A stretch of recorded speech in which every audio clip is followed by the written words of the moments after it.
Bon matin. Good morning to everybody. Welcome to Mr. Miran. Welcome to our committee meeting.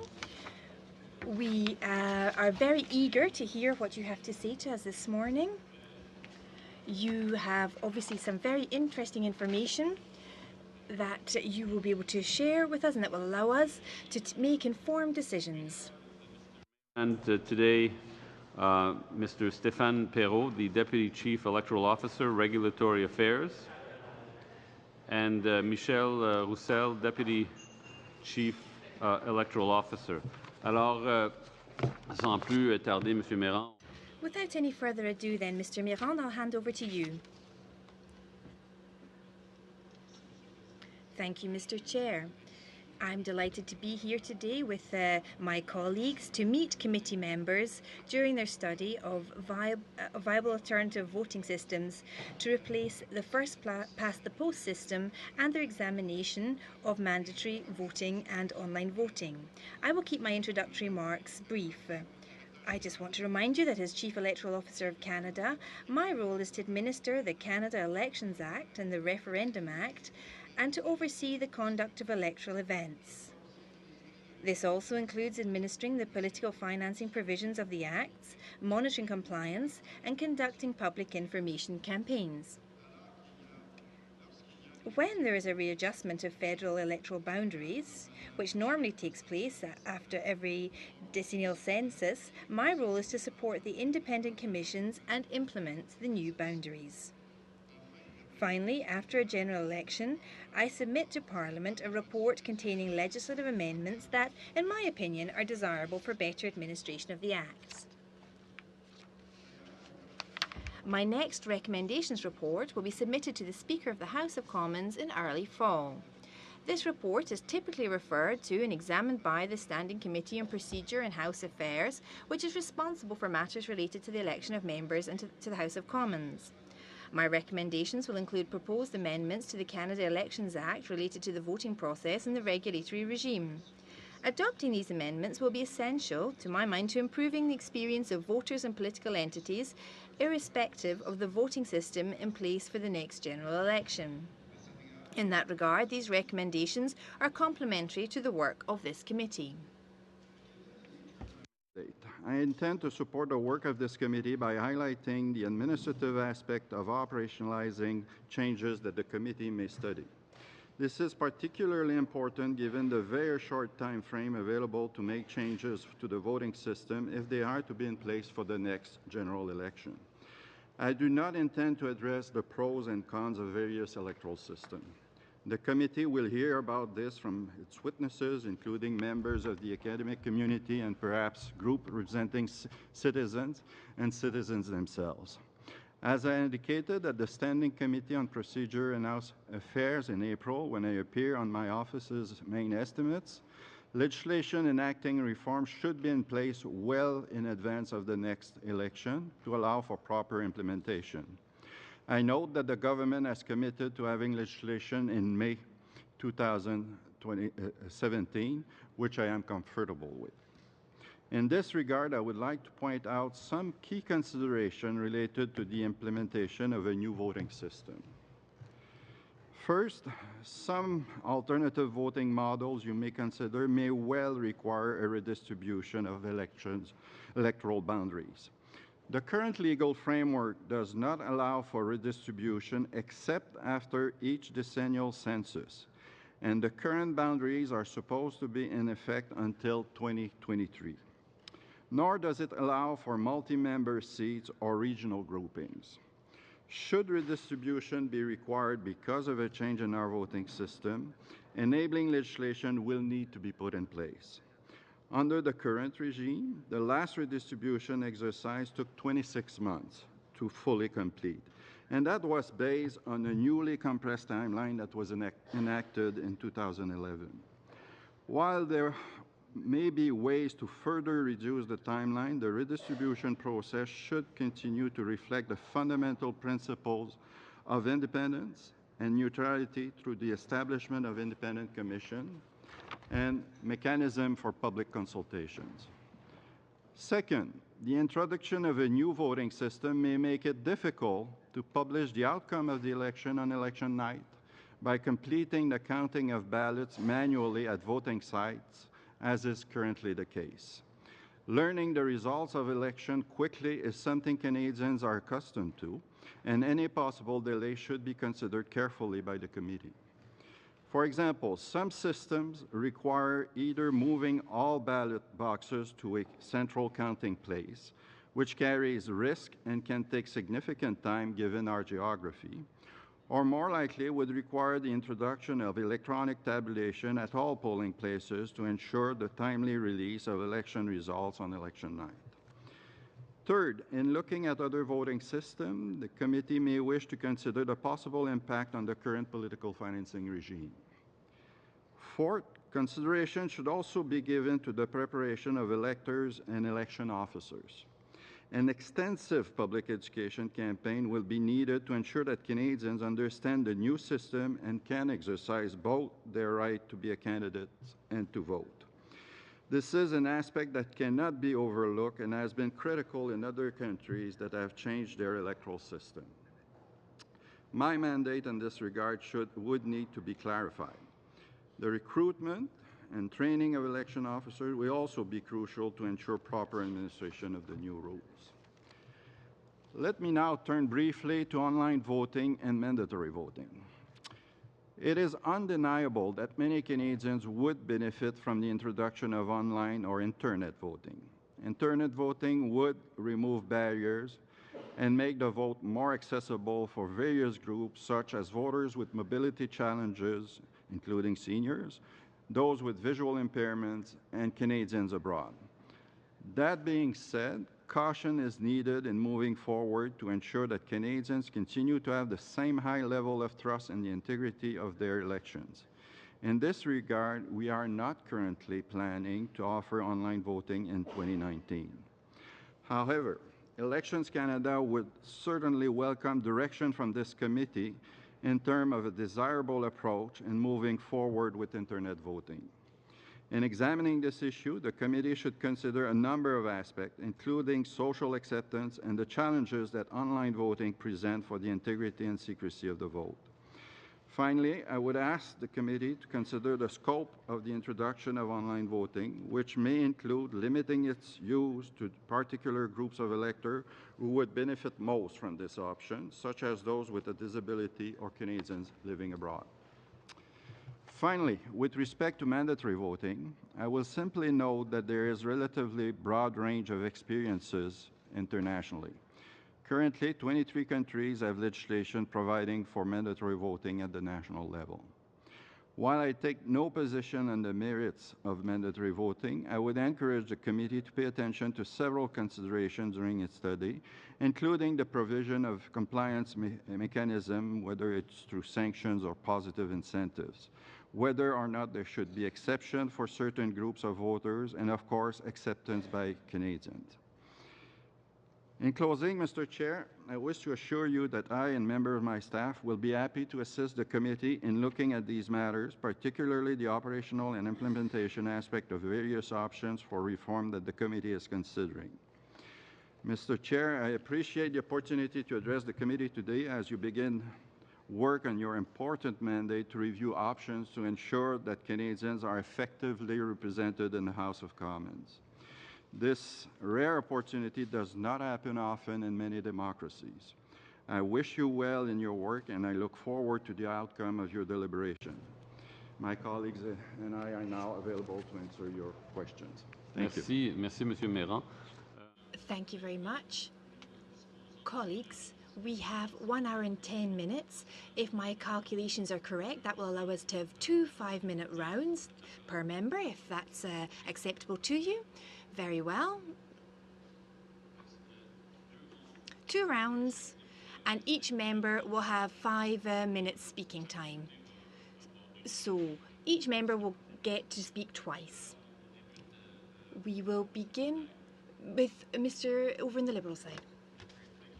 For your presentation and for being here this morning. I'm particularly interested, in part because of my background that I'd spent in the public service and largely in communications, looking at some of the education and communications aspects of what would be involved in introducing a new system. On page 4 of your submission, you talk about how critical it will be to have an extensive public education campaign, and you note that your mandate in this regard would need to be clarified. Could you expand on that, what you would be looking for as far as clarification in that public education component? Well, clearly, given the very substantive changes that may be recommended by the committee, I think voters particularly will need to be well informed to understand the new system. Systems can become quite complicated at times, right. And even though if they're not, there will be a change, and it's important that voters understand what those changes mean in terms of how they exercise their options to select their representative. The experience shows that that education needs to start early. It's not enough to do it just during a campaign. It has to start much earlier than that. I would suggest at least a year before the election. So again, that there be no surprise when electors show up at the polls and are asked to mark their ballots under a different format than they are used to. Okay, and on that though, when you indicate that your mandate needs to be clarified, is there an issue with your existing mandate, or would you simply be able to jump into that kind of public education piece? My current mandate limits my education role to those who are under 18. So I think that's a limitation. On the other side, of course, I can inform electors of how and where to vote. But I think in the change of this, given the changes that are being contemplated, we may need more than simply explain where and how to vote. Okay, and just if you could remind me, is that a recent change? I don't know if that's always been the case or if that was something... No, that's a change that was introduced in 2014. Okay. Okay, great. Well, that's good to understand that what would be needed there, because I agree, as we get into a potentially a more complex system than we currently have, having that education for public understanding is going to be critical, so that people can take full advantage of what it is that we're trying to do. Mm-hmm. A second question I have, you indicate on page 3 of your note, when you're talking about the timelines, and you indicate that the government is committed to having legislation in place by May 2017, which I am comfortable with. I take from that statement that you're saying that if the legislation does indeed fall into place by May 2017, that you and your office would be able to have a new system. Could you just give us maybe a summary of what components you would see being included in that? Does that include things like the education campaign? What would be there? Certainly, there's always various aspects to an election. The first one is the logistical aspect, procuring the material, developing the new procedure, the new training material for poll officials who have no experience. No one in Canada has an experience with alternate system. So we're starting from a blank page there. Beside these aspects, we also need to look at the infrastructure, the technology that will be required to be put in place, ensuring that we procure the hardware, the software, the services that are needed to support the delivery of the election, and of course the educational aspect of the election, which needs to be planned very early on. Okay. How am I for time? Less than a minute, 45 seconds. Oh, okay. Then just on that point that you just made, if we were to look at things like some form of online voting or electronic voting, would the timeline of May 2017 include that kind of introduction, or would that would it be more of a status quo? I have no plans to introduce online voting for 2019. I would need certainly very clear direction in that regard. I think there's still a lot of research to be done, and there are many considerations, and that's what I would like the committee to see doing in its work. It address some of the key considerations and give us some direction into how should we go and how should we proceed to explore and test online voting at some point. I doubt very much that this could be done by 2019, given the scope of the reform we're looking at. So I think that would be a significant burden. There's Thank you. capacity limitation. We're going to go to the Conservatives now. Mr. Reid? Thank you. Thank you, Mr. Mayron, for appearing here. I was very much saddened to learn that you will be leaving us, retiring at the end of this year. So let me just start by saying, having served on the committee that oversees you, the Procedure and House Affairs Committee, for the past several years, what a pleasure it has been to work with you, and how much I've been impressed by your sense of professionalism throughout that period. Thank you. I wanted to start by turning to your comments, the ones that Mr. Aldag just referred to, where you said, "I note the government is committed to having legislation in place by May 2017, which I'm comfortable with." My understanding is actually that the government has committed to introducing legislation within 18 months, which is to say by April 2017, and has actually not committed to having legislation in place, which would mean through the House and through the Senate and given royal assent by May 2017. So there is a point at somewhere after May 2017, I don't know what that date would be, where from your point of view it becomes impossible to implement any new system that involves a redistribution, and there may be other considerations. What is the drop-dead date? Because May 2017 you pulled out for other reasons, but I think it does not accurately reflect where the government said it was going in its throne speech. Well, we may have different understanding of the government view on that, but as I indicated before, we need at least 2 years before the general election to. And again, this is somewhat hypothetical, because I don't know which system will be put forward at this point of time. But as details come through, as the calendar gets a little bit clearer, I'll be able to come back to the committee and indicate the challenges we're facing and the feasibility of doing what we're being asked to do. That would be very reasonable for you. Thank you. I appreciate that.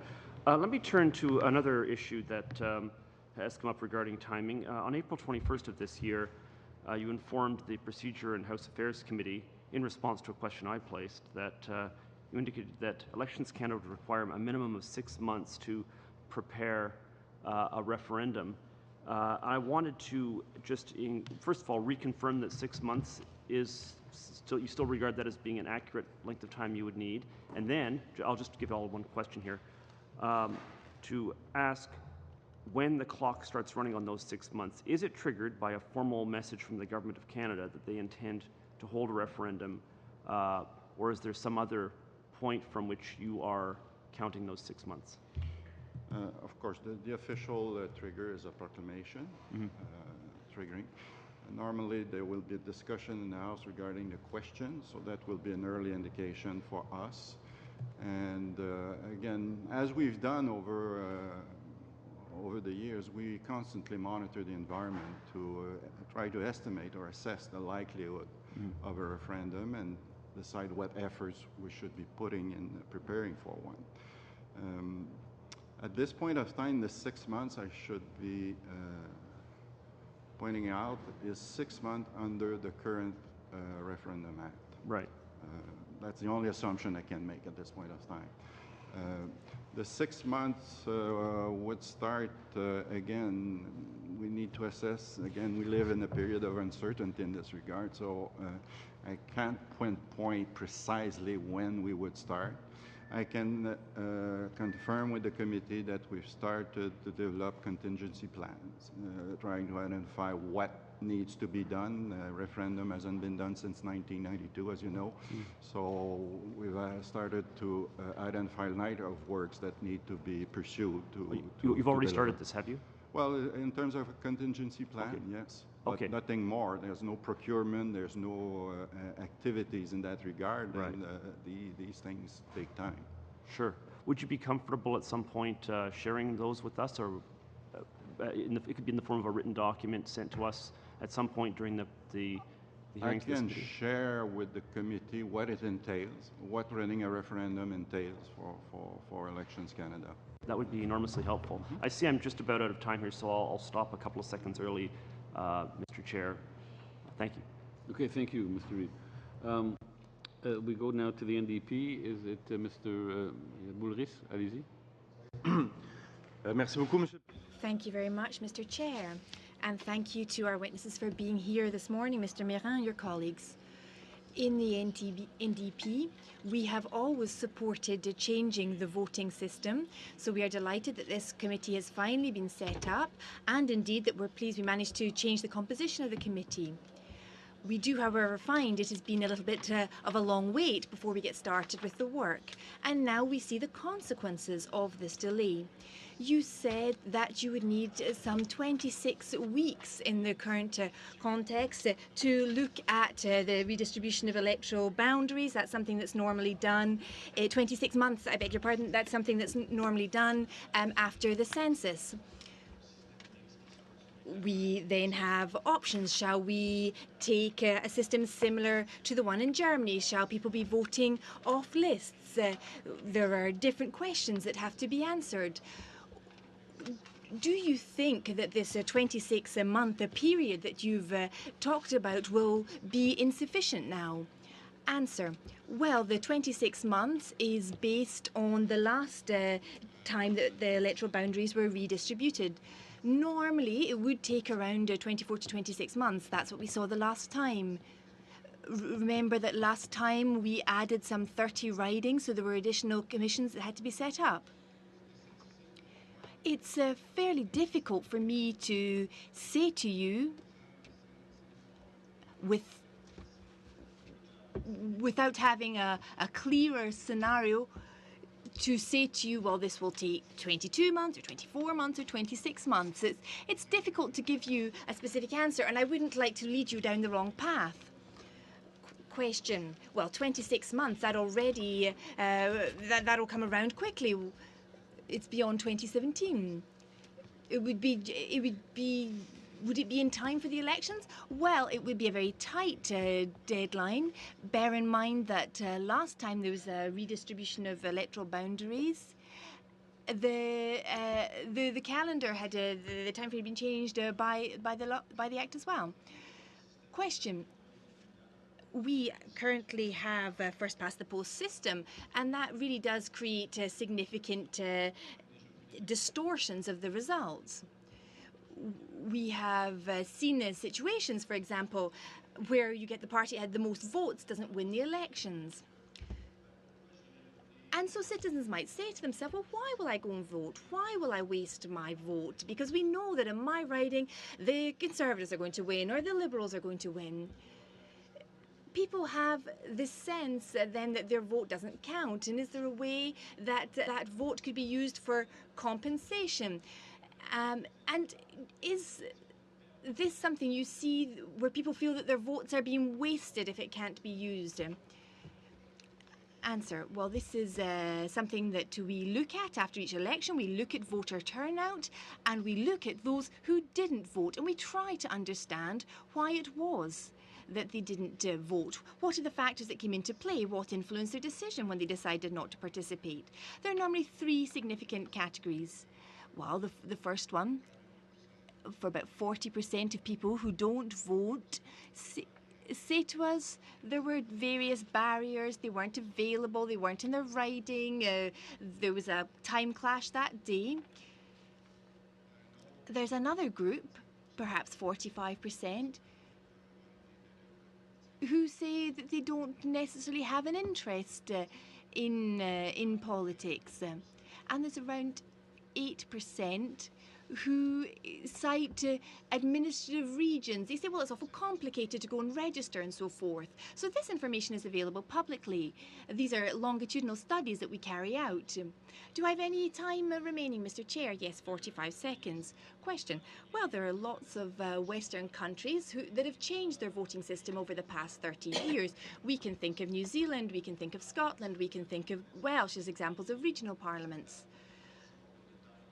Are there countries that have a similar tradition to Canada that have decided to make a change to go towards first past the post? Have anyone moved from another system to first past the post? Answer, to the best of my knowledge, no, but I can't pretend to be an expert in all the electoral systems around the world. But you won't be surprised to learn that the new democracies are looking at the different systems, but they're not necessarily following the first past the post. Very well. Moving over to Mr. Thériault now. Thank you very much, Mr. Mirand. Thank you to the other witnesses for being here this morning. Welcome to our committee. Thank you also for this extremely clear document that you provided us with. It gives us some technical information in a very clear fashion. I've got 2 lines of thought that I'd like to pursue with you. I'd like to hear you talk a little bit more about funding. We're talking about a new system. Some people have already said what would they like to see, a mixed system, a system with compensatory votes. Some people have suggested different systems. The different parties have expressed their view. So what, though, do we think about state funding? This is something that we have to address as well, so that the different political parties can have their voice heard in the political debate in the country. Answer. The question of political funding is perhaps one for Parliament, and it's a debate that could be had for a number of years. What I am saying here today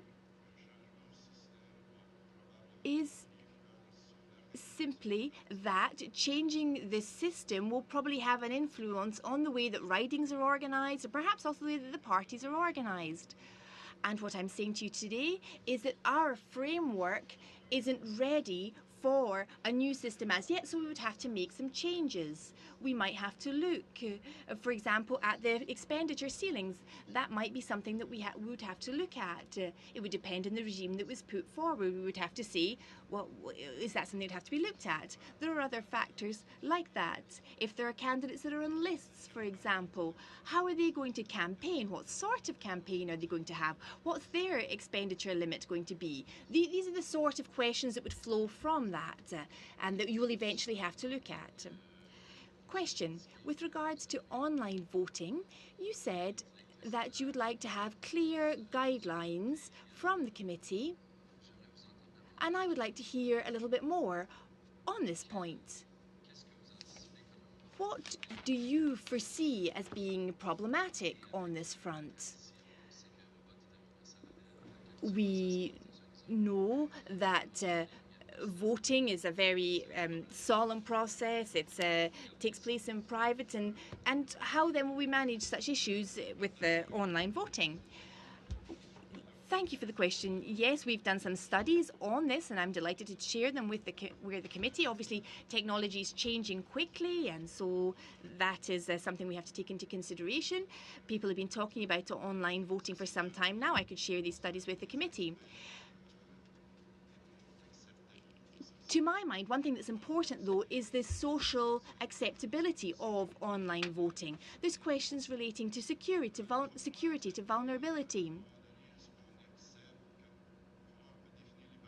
We would have to define the parameters of where this vote would be used. Would you be able to vote from any computer, or would it still be supervised electronic voting? Would you have to vote from a specific place? I think that it would be useful to start to narrow down the focus, narrow down the field. For example, we can have postal voting at the moment, and that's not a supervised vote. And so are there risks related to that? Would the risks related to that be the same risks as that we have related to postal votes? Would they be any different? Could they be mitigated? That's the sort of question that we would have to have a look at, and I'd like to have some input on that. If we look at online voting in Canada, we see that it is somewhere that progress has been made in the municipalities, but it's not something that's done at the provincial level or the federal level. Some studies have been undertaken, but we haven't had any new attempts. We've had a look at it, but everybody seems to be waiting to have some direction from the top to see what it is we should do, where we should go if we want to go ahead with online voting. Now, obviously, you don't have to have it across the board for everything from the first day. We are now going to have to hand over to Ms. May. Could I have an extra minute? It would help us to have an extra minute. Thank you, if it could help us. Ms. May. Mr. Mayor, I also would like to begin by thanking you for your service to Canada over so many years, and I share with Mr. Reid regret at your decision to leave your post at the end of this year. My questions are in light of your experience and your dedication to democracy. The first one actually picks up on a point that you made just a moment ago in response to Mr. Aldag. The changes that were made in former C-23, the Fair Elections Act, you've pointed to one which limits your role in education. But am I inferring too much that also, as I recall C-23, there was a very tight timeline between when an election happened and when staff could be hired and trained? I would see that as another barrier here. Could you provide this committee either now or later with a complete list of the things that need to be changed under the current Elections Act to ensure that a new electoral system can be rolled out and you and your office could perform the role of training and education both for the staff of Elections Canada and for the public? I think you will find that in my report that will be released probably at the end of September. It will contain a number of recommendations that I think are needed to modernize our system, improve service to electors, and provide some flexibility to Elections Canada, but returning officer to be able to adapt the service offered to the particular environment in which they have to conduct the election. So you will see a series of recommendations coming this fall. Thank you.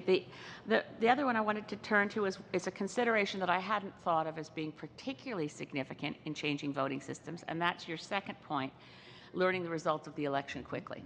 Now, I do know that in New Zealand, on their first occasion of using mixed member proportional, having voted for that system and wanting that system, and having a high degree, I think, of civic literacy around the question, New Zealanders were still surprised that it was some time before the parties figured out for themselves how they would govern and what coalition they would form. So the question is really to you is, are you speaking to how long it takes to count the ballots or how long it takes the parties themselves to know how they're going to put together a coalition in the case that no one party has a majority? I'm speaking as the administrator of the election, of course, and it's the time required to count the ballots, depending on the system, again, I don't want to generalize, though, but subject the system, you can look at what's happening currently in Australia, where there are significant delays in releasing, or not releasing, computing, counting the ballots.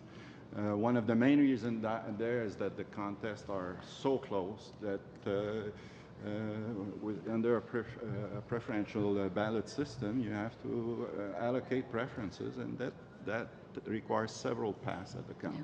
Of course, that reminds me of the infamous 2000 election, where the first past the post system south of the border that ran afoul of butterfly ballots, whatever it was. So, but I take your point. It's worth making sure we consider that. The following up on the logistics questions for Mr. Reid, I wondered if there's a ballpark figure for what it costs the Canadian government to run a one-off referendum not attached to a general election. Again, we have limited experience. The last one dating 1992. Our estimate is that under the current Referendum Act, it would be around $300 million to run a referendum. 300 million. And moving on to the question of whether we would need the time for, as you know, as you've mentioned many more than once, that there are a lot of different systems that would qualify as proportional representation systems. Some might not require redrawing any riding boundaries. Some might. And I wanted to put forward and see if this is this is my intuitive sense, to see if this is true. If you group together existing electoral districts and draw a line around some that already exist, Is that a relatively simple exercise? It could be a simpler exercise, and again, that's speculative. But again, you still have, there may be a few, right, and you still have to draw those lines. Yeah. And you still have to consider community of interest, geography, and all the factors that the commissions need to hear. And I'm sure it will generate some debate. So I believe public consultation should happen on those regional groupings. Now, it may be possible to accelerate the process by how much. I'm not in a position to say right now. Thank you. We may save a few months, but we're not going to cut it down from 24 to 3 months. Thank you. Thank you very much. Thank you. We'll go back to the Liberals now with Ms. Sahota. Thank you, Mr. Moran, for being here again today. It's nice to see you again. One of the mandates that we've been given to this committee is accessibility inclusiveness. And I was happy to know that in 2007, even after significant pressure from the Conservatives, you didn't alter the voting procedure to require Muslim women to remove their veil before voting. What other changes can we make to the Elections Canada Act to ensure that we are inclusive and that we respect all the diversity that we have in Canada? Need to look at various barriers. If you want to make a fundamental difference in accessibility, and that's why I mentioned it earlier, you need to really seriously look at online voting. Because the barriers that various groups are facing, and again, I'm not denying some digital divide, we need to address that, of course.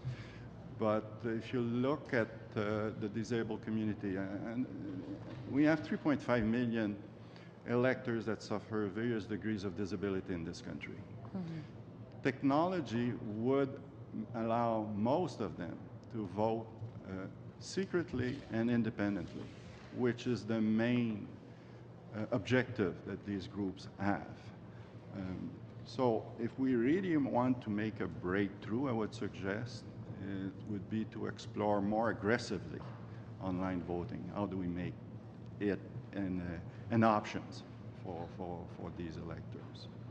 Okay. And there may be other things that we can do here and there. I'm not suggesting there's nothing else.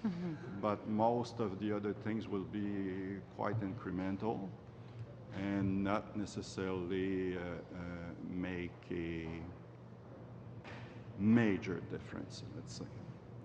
That's one side of the electors. There are on the sides of political parties and representation and all these things. Also, there are suggestions that could be considered in terms of making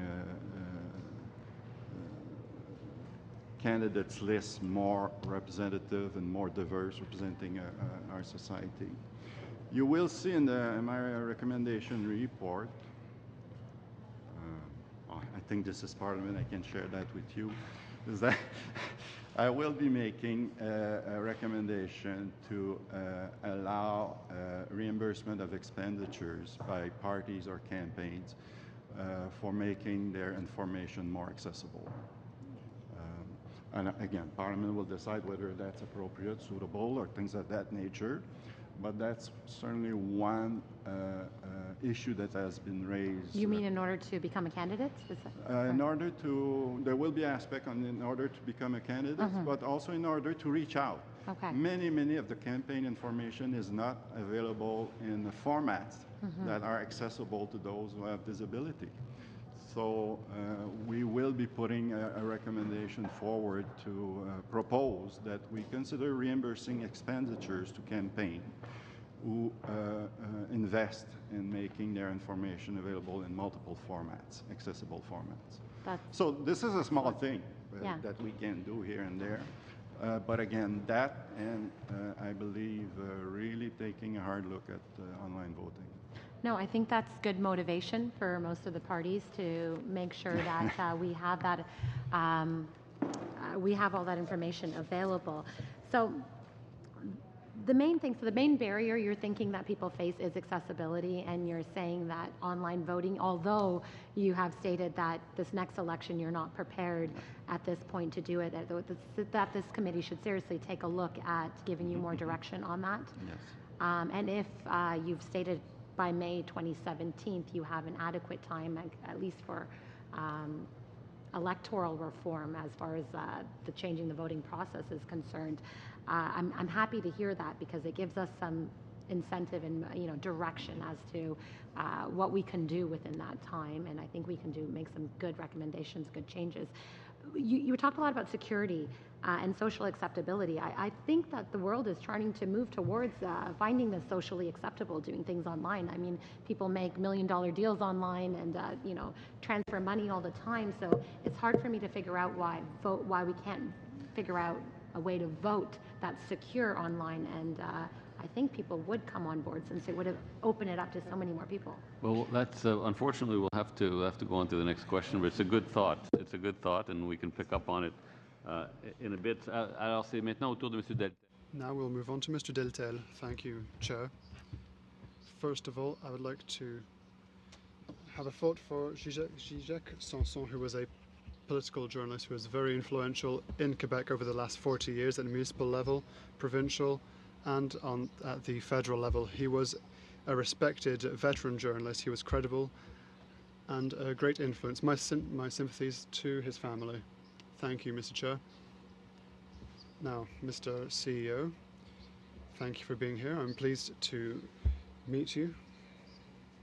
I would also like to commend the thousands of Canadians who, every time the writ is dropped, work in a very diligent way under a lot of pressure, because time is of the essence.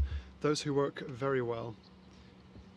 We forget that thousands of Canadians make sure that we can live in a viable and acceptable democracy that is also very performant. I would like to commend also the team of my returning officer in my riding, Mr. Méhon. Earlier, in answer to the question from the Bloc Québécois on mandatory voting, you said that what we need is a certain level of social acceptability. In your opinion, should a change in the voting system come with social acceptability? Yes, our voting system needs to be accepted by citizens, by Canadians. They need to be able to trust it. And so how could we reach this social acceptability?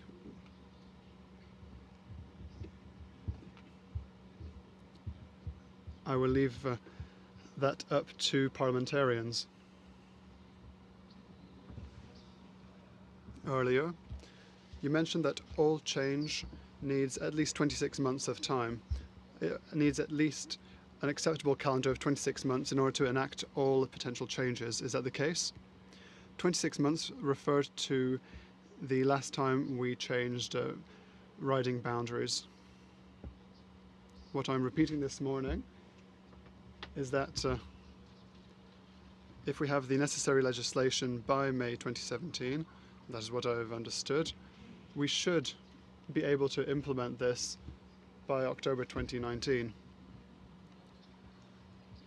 Do you think that a new system like the Preferential Proportional Representation Act, or Proportional Representation System, as put forward by senior ministers like Stéphane Dion?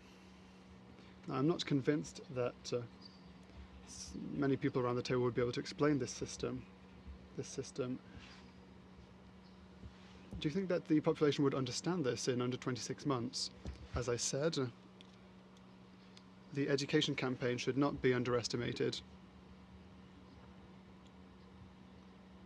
If the change is complex, the campaign will have to start even earlier and be even more ambitious. Elections Canada is not the only body that can do this awareness program. What we need is a concerted effort to make sure that voters fully know about the options that are available to them when they go to the polling station. Technically speaking, Mr. Méhon, With regards to referendums, how long do you need to prepare for a referendum? When you appeared before us last April, you talked about 6 months. So what do you have to do during these 6 months to organise a referendum in Canada? What steps do you have to follow? First of all, logistics. We have to draft the question that will be asked to Canadians. We need to examine all materials that have not been examined since 1992. We need to redraft training manuals for the 255,000 Canadians who will work for the election. They need to be trained, and therefore training materials need to be available to them. We need to re-examine all of our systems that are not currently adapted. They could be adapted, but they're currently not adapted to a referendum. We believe that about 15 IT services will have to be adapted, etc.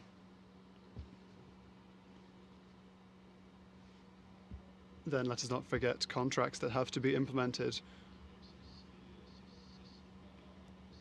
This 6-month calendar is a very audacious 6 months.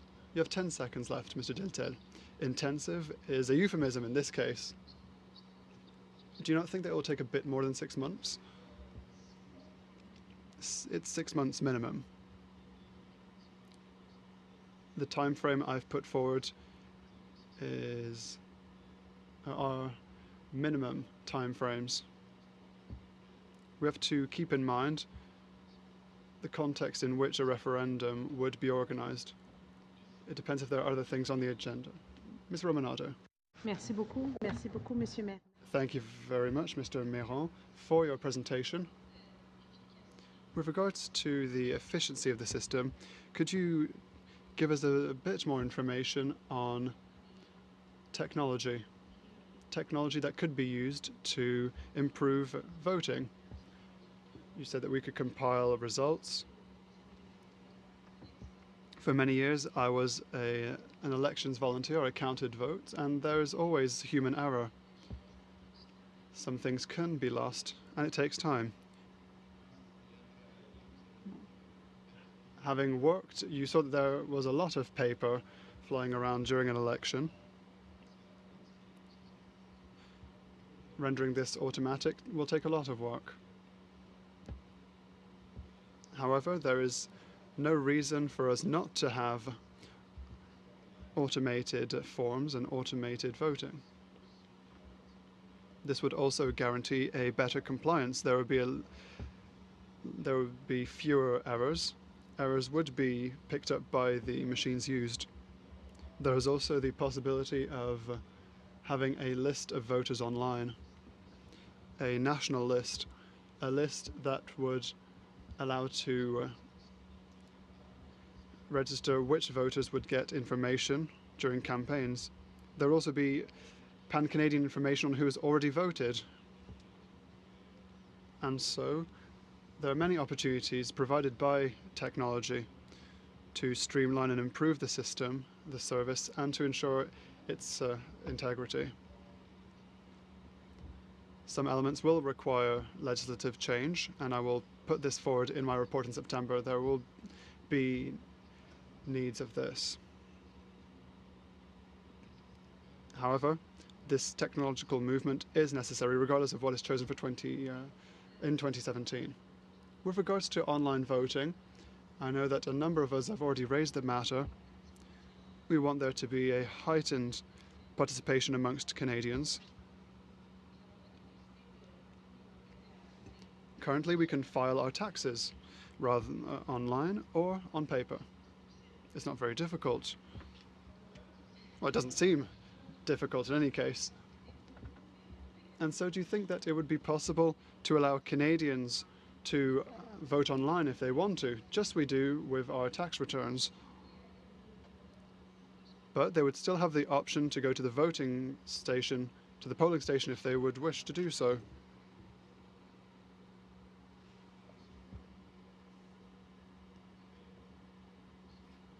To me, that is an issue, rather a fact. I don't think that in any case we would replace paper voting by online voting. All we would do would be to provide another option for voters, and then voters will be able to choose the one that they want. About 25% of voters prefer to vote on a day that is not polling day. This number is ceaselessly increasing. With online voting, there would be positive benefits for certain groups. We have to move forward in a progressive and wary way.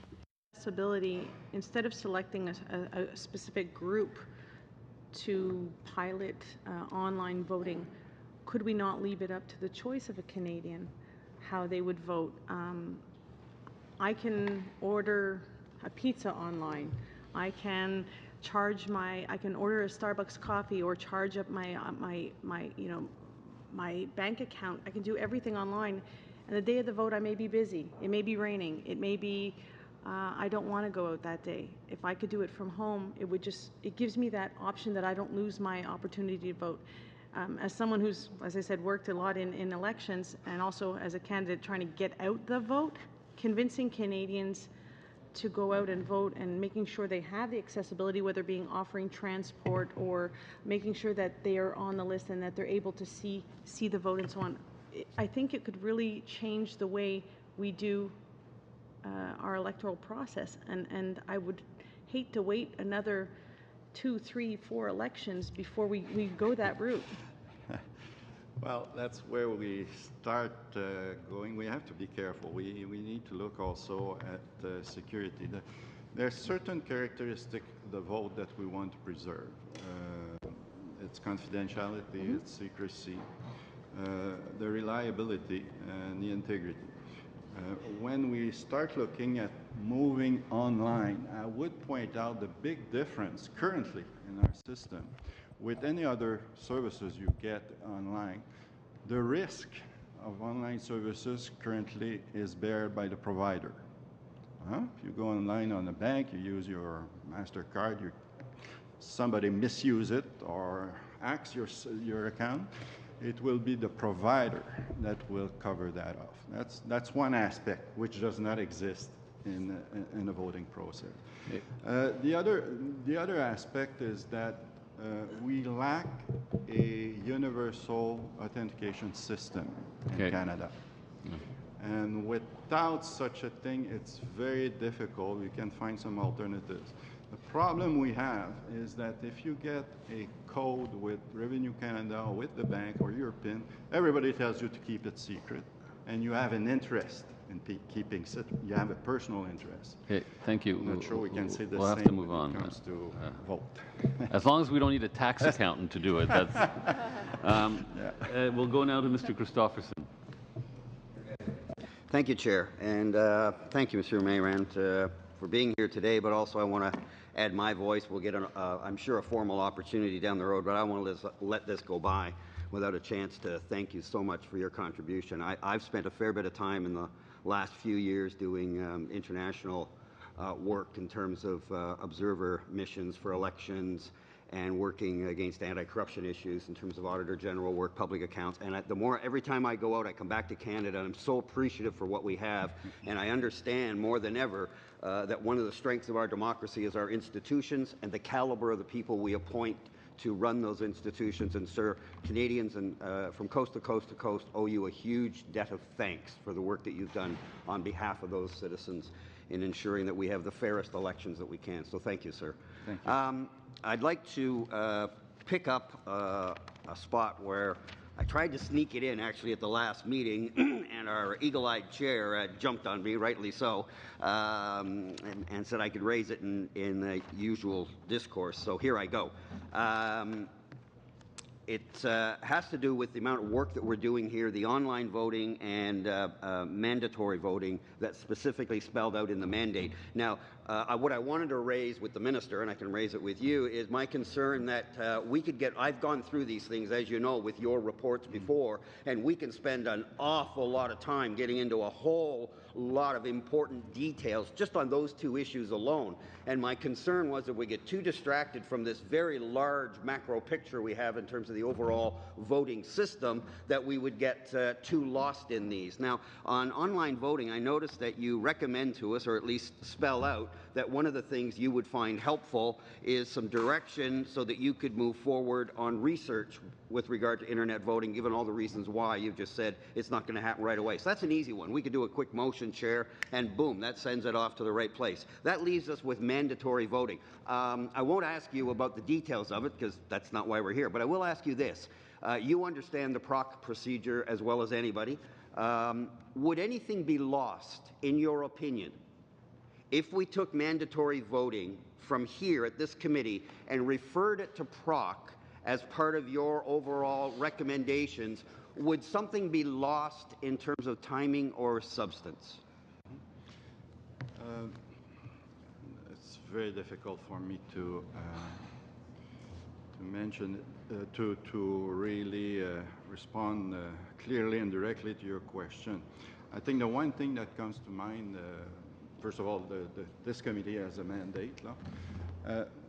The other aspect is that these issues require, I think, assessing what I call social acceptability, whether it's online voting or mandatory voting.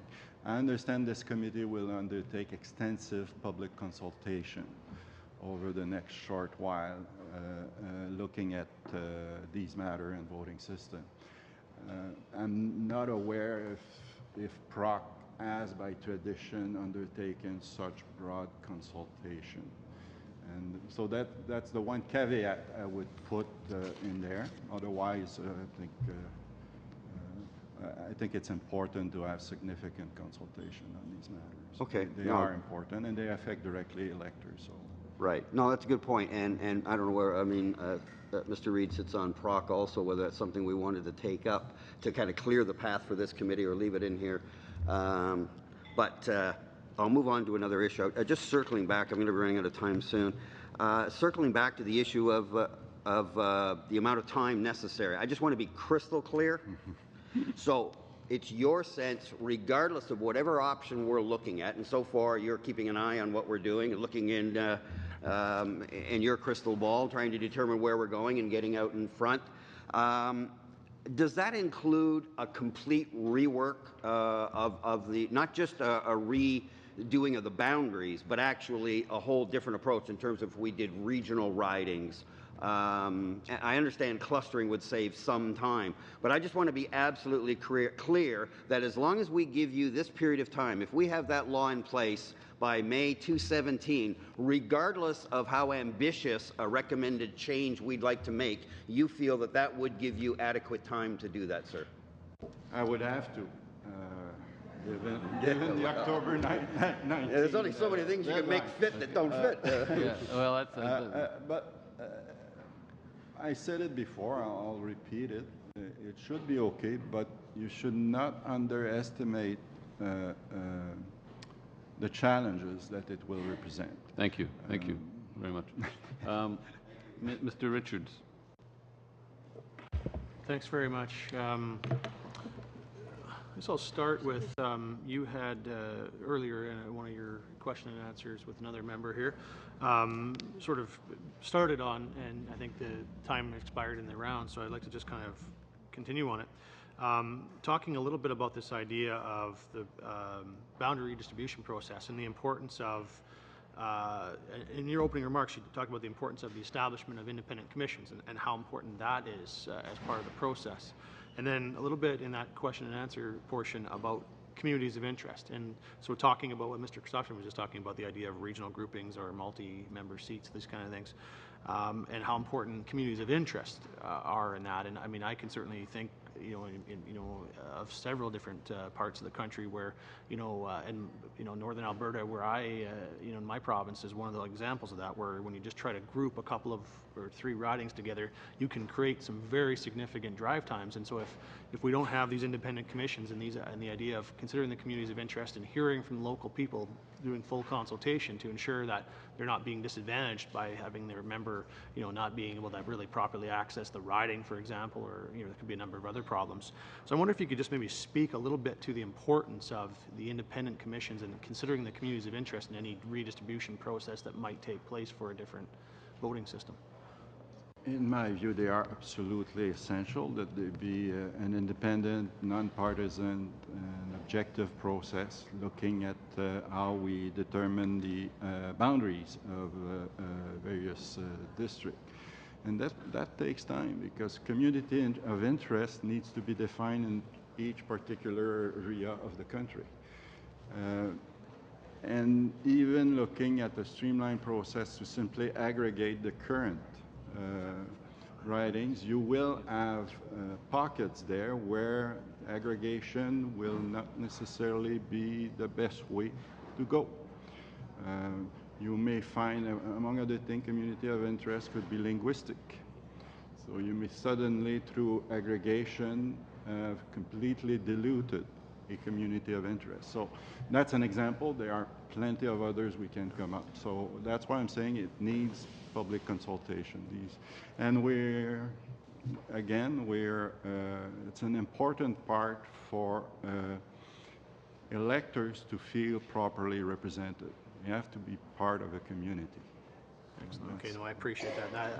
I would agree with you. That's a very important thing. It's not just as simple as, grouping a couple of ridings together. It's not a strictly mathematical matter. So I appreciate that, and I understand the difficulties and the importance of that task and the timelines that can be created there. And so that's kind of where I wanted to go with my next question to you. You've been fairly clear, I think, today about the idea of talking about the last redistribution process taking 26 months, and you indicated that maybe it's possible under certain circumstances, maybe you could shave a little bit of time off that, but it wouldn't be much. It sounds like you're talking at about 2 years to be able to do that process at very bare minimum by the sounds of it. You've also mentioned that in order to do a referendum, you feel 6 months would be kind of a minimum setup time for that. I wanted to get a sense, though, in a scenario where there's a significant redistribution required because of a change in the voting system, but also obviously a desire to do a referendum. You've said that in isolation, the 24 months maybe bare minimum to do the redistribution. In isolation, 6 months bare minimum to do a referendum. Now, if you had a scenario where you're doing a redistribution and holding a referendum, would you see that timeline expanding beyond 24 months? Like, in other words, you said May 2017. Mm-hmm. Could you do, if it was all completed, if this process was completed by May 2017, could you conduct a referendum and do a full redistribution if necessary? In that timeline. We are, of course, into scenario making and very hypothetical. I always hesitate.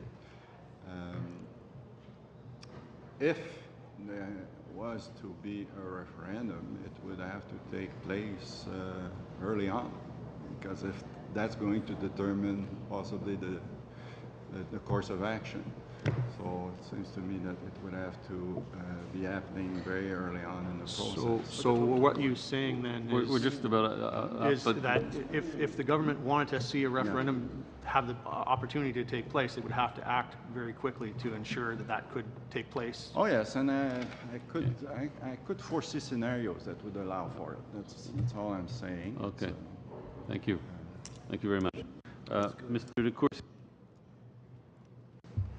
Merci beaucoup, Monsieur le Président. Thank you, Mr. Chair, and thank you, Mr. Mirand, for being here today and for your decade of leadership on this important matter. I appreciate greatly your presentation that you made. I took a lot of notes. There is a lot that was in it today, and I've taken good note of that.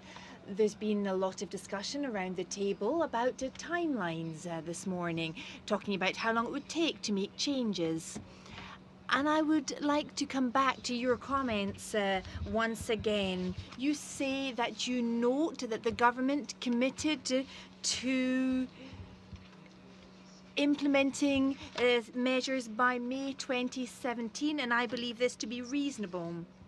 Agenda, but that Canadians have asked us to be ambitious in this pursuit. There are different variables. I know there are doomsday hypotheticals that have been thrown out in certain parts of this committee, but can you confirm for us that you are comfortable, given the different variables at play, that a change to the system could be initiated, that Elections Canada could be provided with the proper resources to help conduct the next election? If I have clear directions from Parliament by May 2017, yes, I think we can make it happen. And I assume part of that will be the way that Parliament reacts to your report, to be delivered later this fall. Now, within that report... And to the report of this committee. Pardon me? And to the report of this committee. Absolutely, absolutely. And this committee is looking forward to that report being tabled in Parliament. And the committee work will include looking at various different systems, as well as mandatory and online voting, which are explicitly a part of the mandate of this committee.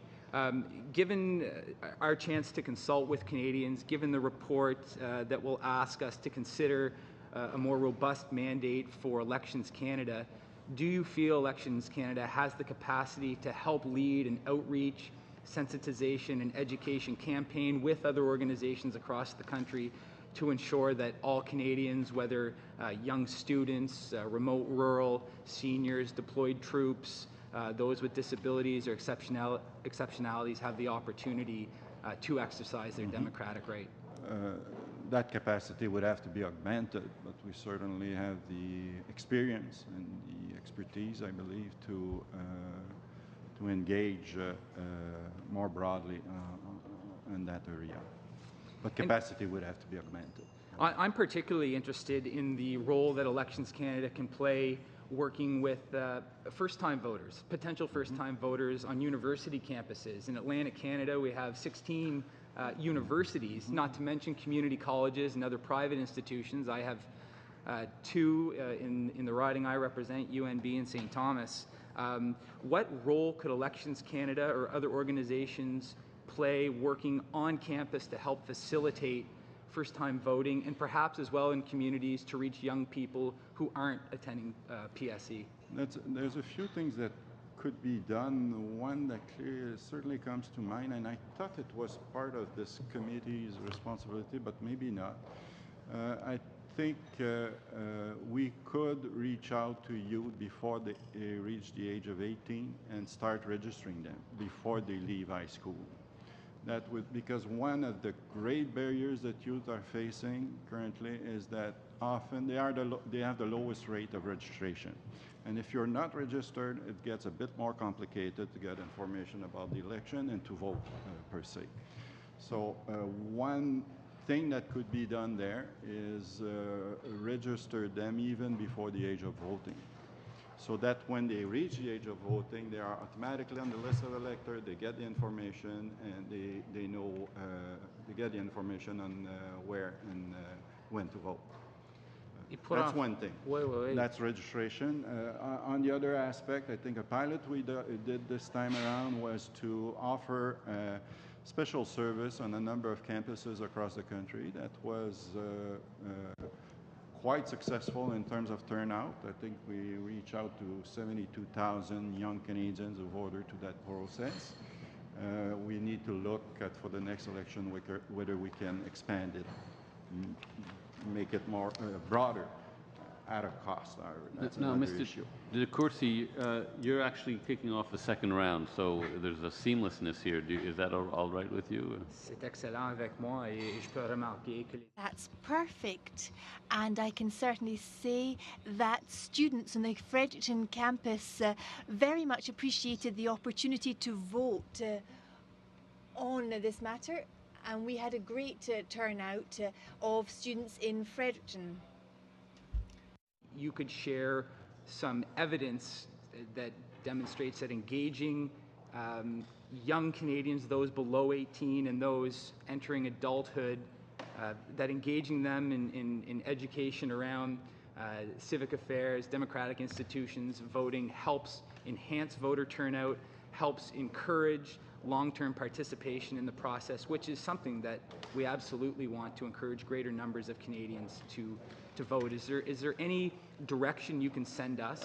Yes, there are some surveys that we've done and some studies that have been made across the country that suggest two things. Voting is an early habit. It's an habit that you need to develop early, otherwise you become an habitual non-voter. If you, after two elections, you miss law, it's much more difficult to bring the individual back. The most significant factor in or predictor of voting by young people is civic education. There are clear evidence that those who have been entering or exposed to civic education curriculum have a much higher propensity to vote. And it's clear also that interest in voting comes from knowledge about democracy, your institution, and that, again, that's where civic education is a significant influencer. It's probably, in my view, the most important influencer. Because we can build all sorts of online services, remove all sorts of barriers. If people don't have the interest, don't have the knowledge, they may not take advantage of the opportunity. So I think these things go hand in hand.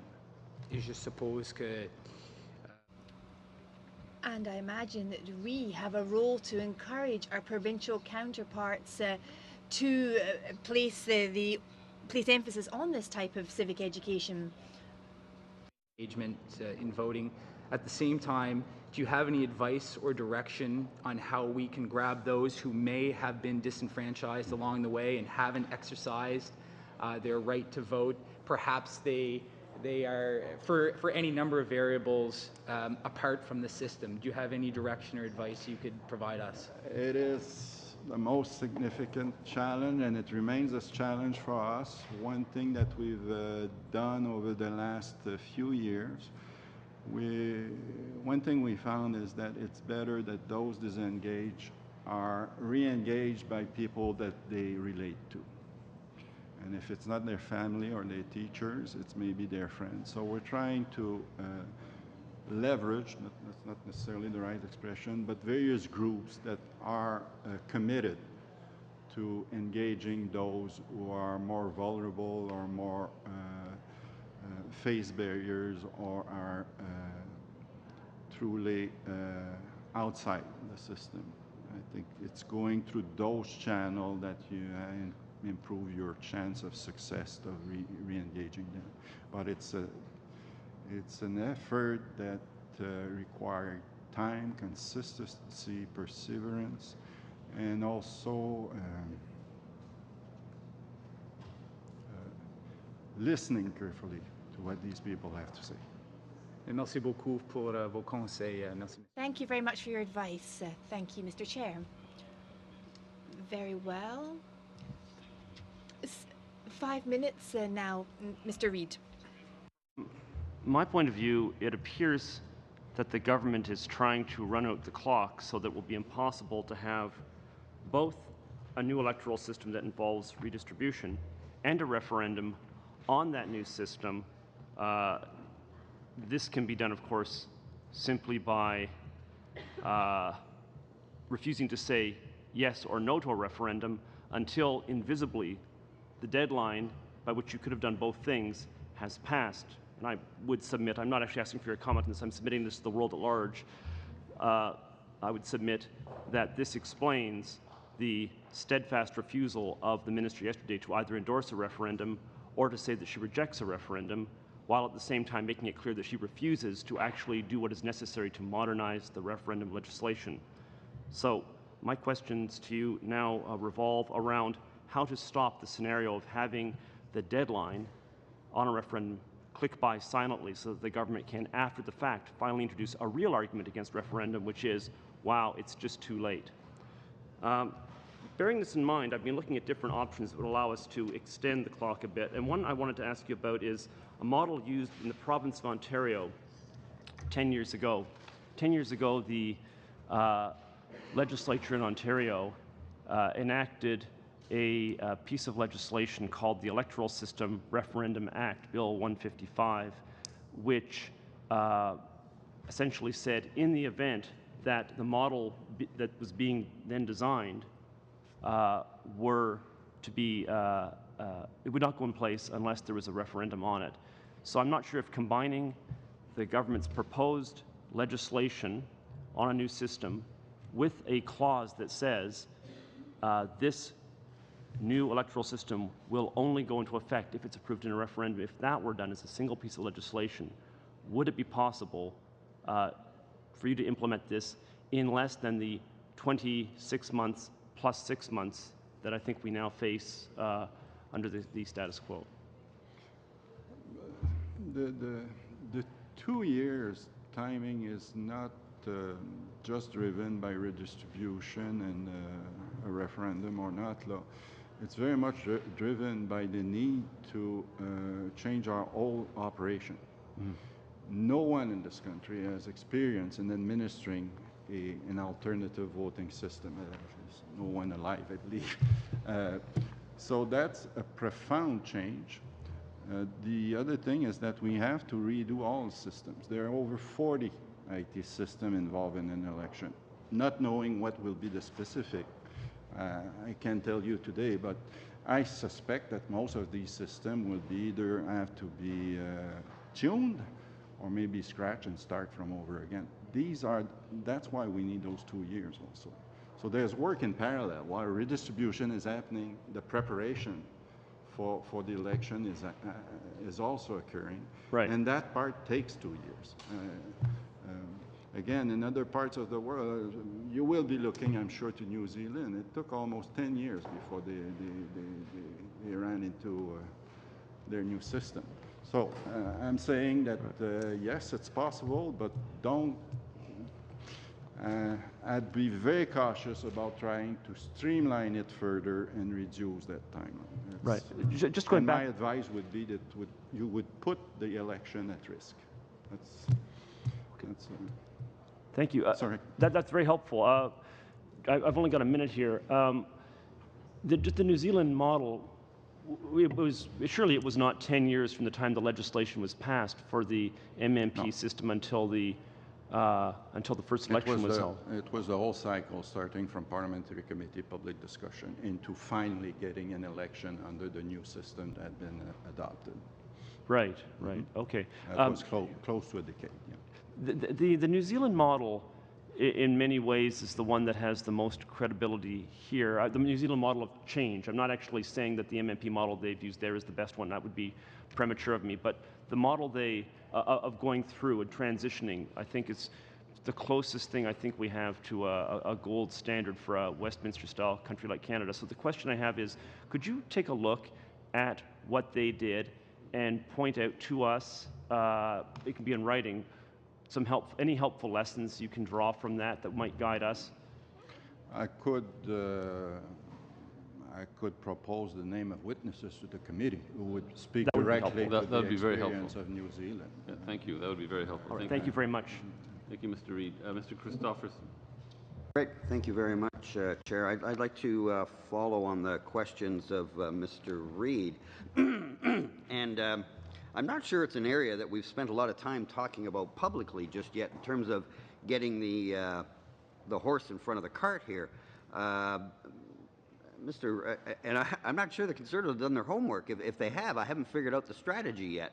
Because it would seem to me, correct me if I'm wrong, but you cannot hold a referendum during a federal election. And in fact, if a writ has been dropped for a referendum, and then a subsequent general election writ, even if the day of the referendum is scheduled for the day of the election, it's deemed nullified. Is that correct? You're correct. A referendum cannot be run in combination with an election. Correct. So that means it has to be a standalone under the current act. And in order to, if we back it up a bit, you need marching orders by May of 2017 in order to meet all eventualities.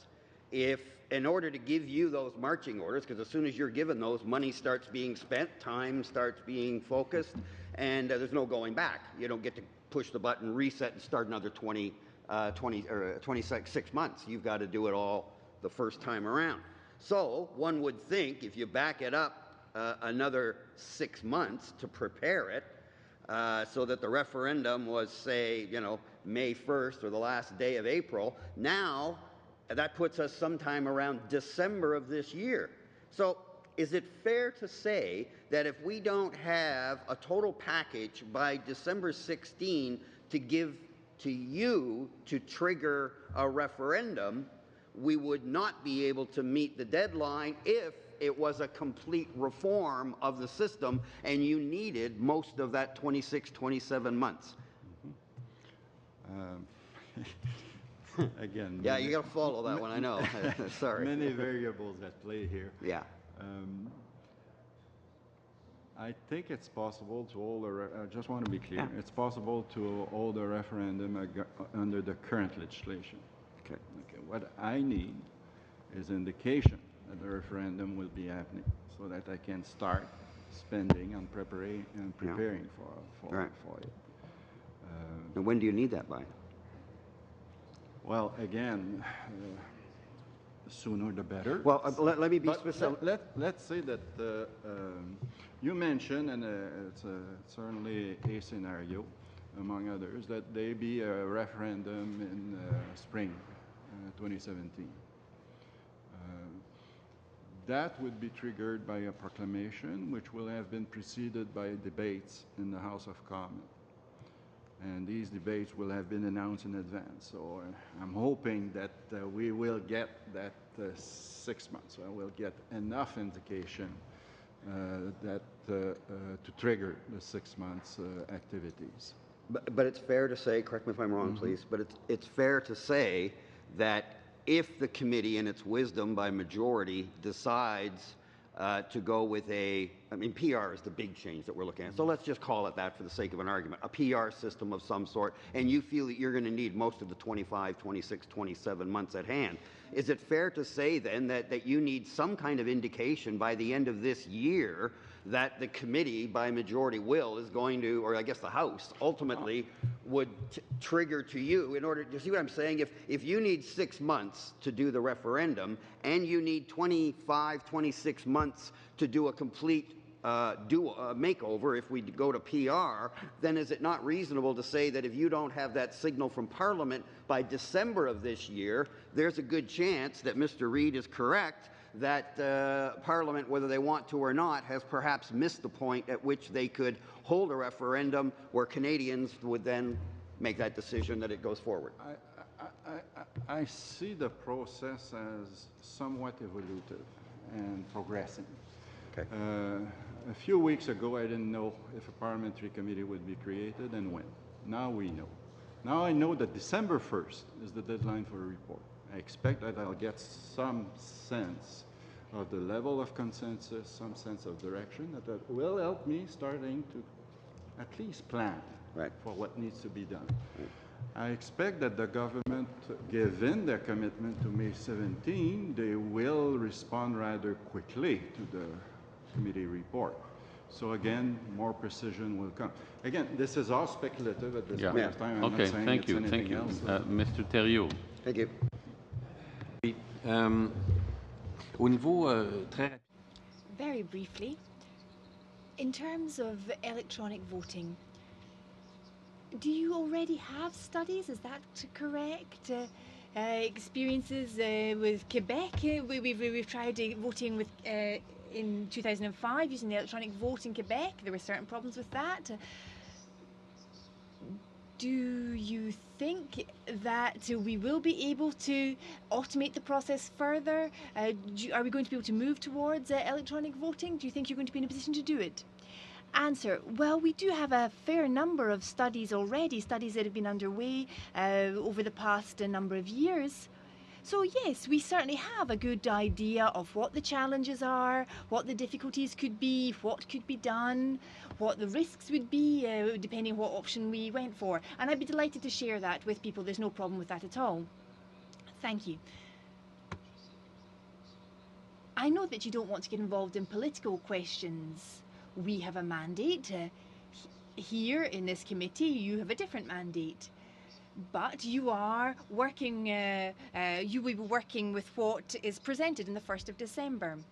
You have a lot of experience in this field in terms of elections, of course. And you are also our expert. You're going to be leaving us. However, you also spoke about expertise elsewhere, expertise in New Zealand. You've been speaking about education. You've been speaking about information. I don't know how effective your campaigns are, how much the message gets through. Do you think that in an election, or with a question such as this, one of the best ways to get the message out about the choice that people have,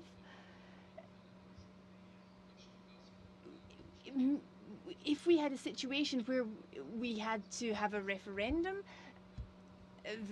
that might not be a problematic. Do you think it would be a better idea, however, for parliamentarians and for Canadian society as a whole, that we take the time to do things properly and that we come to a decision for the next elections? That would be my question. Answer. Well, listen, I can't give you advice on when this ought to be done. The government, the committee will know what capacity it has to meet the various deadlines. You have spoken about combining elections with a referendum. That's something that's not impossible.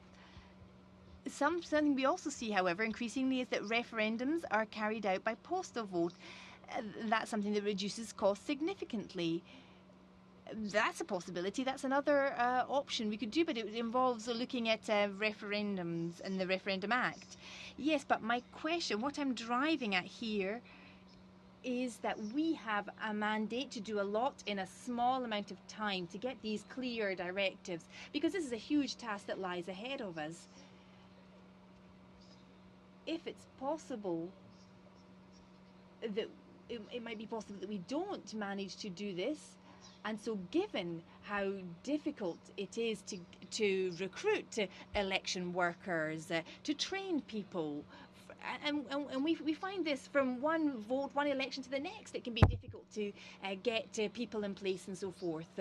So do you not think that it would be better just to take the time that we need to change things properly, and that Elections Canada would then be in a better position to do it for the next elections? Answer. I don't know what scenarios are being envisaged at the moment, so I can't give you a specific answer. All I can do is reiterate that if I am given a specific scenario in May 2017, I could have it organised for the next elections based on this, on that specific scenario. Beyond that, if the committee isn't in a position to give me a specific scenario to work on, then we may have to look at it differently. Ms. May, the time is up. Ms. May now. An honour again to get to ask a few more questions of you, Mr. Mayor. On the online voting question, I wanted to turn to something that I've seen in some commentaries, that there's a societal benefit in the social cohesion of people collectively experiencing voting, that even the lining up, I think we've all had great experiences as voters before we became candidates in what happens when you're standing in line. Is there any literature on this? Is this a concern to be weighed against the convenience factor of online voting? I've certainly heard about it. I don't recall reading about it. Doesn't mean it doesn't exist. We can see if we can find anything. Elections Canada hasn't done research on it, though. On that aspect specifically, no. But it is an issue in various focus group or discussion forums that has come up. Now, getting to this question that's come up a few times about the timing, and David Christopherson mentioned it, that under current law, you can't hold a federal referendum during a federal election. On the other hand, I know that in New Brunswick, the New Brunswick Referendum Act specifically says you can only hold a referendum when you're having a general election. Is that a change that could be made in the Elections Act to allow a referendum at the same time as, or would it be made? It would be in the Referendum Act. And we know the current Referendum Act doesn't work in any event for electoral reform because it's quite limited to a constitutional question. So we'd have to amend the Referendum Act to allow it to take place at the same time as a federal election. For my next question, which comes from Twitter, which is a Twitter question from David McLaughlin, whom I think a lot of us know because he was Chief of Staff to the late Jim Flaherty and the last CEO of the National Roundtable. But he has asked me to ask, what would be the cost of a referendum if a standalone referendum is $300 million? What would be the cost of a referendum, if you could speculate, if the law was changed and it was in conjunction with a federal election? In conjunction, there would be additional costs. It would be incremental, but of course we're not talking of the same, of course of the same order, obviously, because most of the costs have to be incurred still. Probably need a second ballot, and probably need a few more staff to handle the thing, and especially the count and these matters. So, but it would be marginally more expensive. Okay, that's helpful. Thank you. I have a question from someone watching us in Langley, BC, who sent this question in from Twitter. And I don't know, given your experience at Elections Canada in monitoring the level of communications that go out in a general election, if you could suggest, if it's possible, Will Breeze from Langley wants to know, can all referendum ads and publications, I know this is hypothetical because we're not planning a referendum, be subject to fact-checking and or fines? Or fines. That's an interesting question. That's truly a public policy question. It's less a feasibility matter, more whether it's a desirable matter. And I think on this point, I believe I trust parliamentarians to give us direction in that regard. Then I'm going to go to something that I'm interested in, again, along the lines of my last question in the last round about if we combined existing electoral districts, would that make things any easier? It certainly was a difficult exercise before the 2015 election to add 30 seats to Parliament. We had very specific working groups right across the country. And we carved out 30 new ridings. And this is a hypothetical, but if the committee were to lean towards a system that required creating new seats, such as in a mixed member proportional system, would there be any logic or benefit to looking at returning to the electoral districts we had in 2011 and adding the 30 seats that way? Everything is possible. That's an interesting question. I'll need to think about it. It's not, again, it would require all sorts of changes to the Redistribution Act because it sets a quota of population per riding and all this. We need to change all that. Whether we could go back, if I understand your question, to 308 riding and adding 30 based on proportional representation. It sounds very attractive, but I'm not sure you're entirely escaped the need for redistribution. Well, you're the expert. That's why I asked you. Those 30 seats now have to be attributed across the country, by province. Oui, ça devient très compliqué. It becomes very complicated, and so now we'll move to Ms. Romanado. Merci beaucoup. Thank you very much.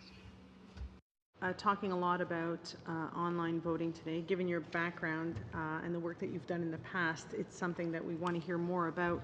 I myself come from post-secondary education sector, so engaging youth in the democratic process is really important to me.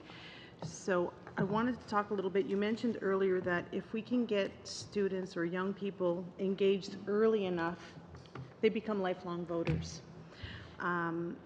I know that in a local CEGEP near me in the riding of Longueuil-Chalamoine, we had the booths set up specifically that they could go and vote, which was a great success. But we also have in my riding an aging senior population.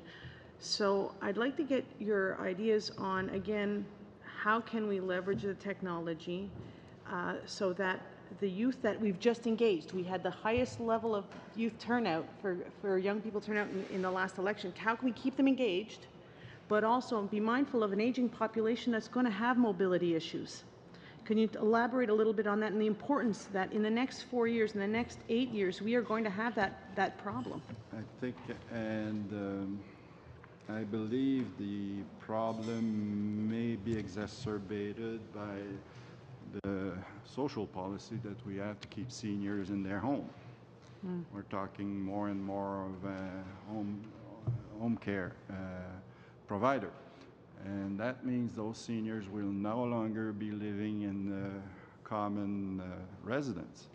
And that means they will be, in some extent, see their barriers to voting. I can't service residential homes. I can hardly service every single Canadian at home. And that is a problem that I see coming over the next decade, I would say. We are already getting increasing demands for homebound voting.